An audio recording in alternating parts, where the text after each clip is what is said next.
Hi friends, welcome back to Kadiyala Mamata's kitchen. ఈరోజు మీ ముందుకి కోడిగుడ్ల పులుసు నా స్టైల్లో నేను ఎలా తయారు చేసుకుంటానో చూపించబోతున్నాను.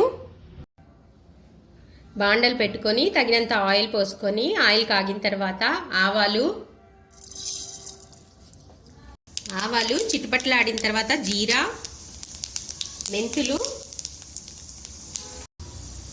మెంతులు వేగిన తర్వాత చిన్న ఉల్లిపాయలు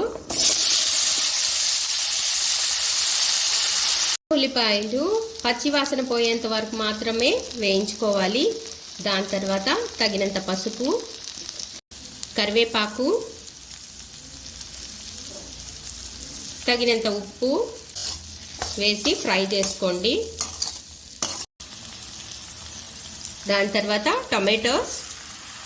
టొమాటోస్ దేశీ టమాటోసే తీసుకోండి, అవే పులుసుకి బాగుంటాయి.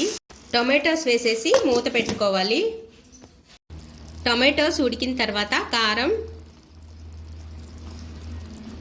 కారము మీ రుచికి తగ్గట్టు వేసుకోండి. అలాగే కొళంబు మొలగాతూల్, కొళంబు మొలగాతూల్ అని అమ్ముతారండి, అది లేకపోతే కూర కారమైనా వేసుకోండి. వేసుకొని మొత్తం బాగా కలిసేటట్లు కలుపుకోవాలి. కోడిగుడ్లని తగినంత ఉప్పేసి ఉడికించి పెట్టుకోవాలి. పెంకు తీసిన తర్వాత ఇలా ఘాట్లు పెట్టుకోవాలి. గుడ్లని ఇందులో వేసేసుకోవాలి.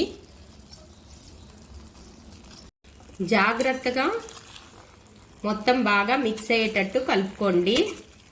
కొద్దిసేపు మూత పెట్టుకోవాలి. నీళ్లు పోయకుండా, చింతపండు రసం పోయకుండా ఇలా కొద్దిసేపు ఉడికించుకోవడం వలన ఇందులో కారం, ఉప్పు బాగా పడుతుంది, టేస్ట్ కూడా బాగుంటుంది. దాని తర్వాత వెల్లుల్లి కొంచెం ఎక్కువే వేసుకోండి, టేస్ట్ సూపర్గా ఉంటుంది. తగినంత నీళ్లు యాడ్ చేసుకోండి.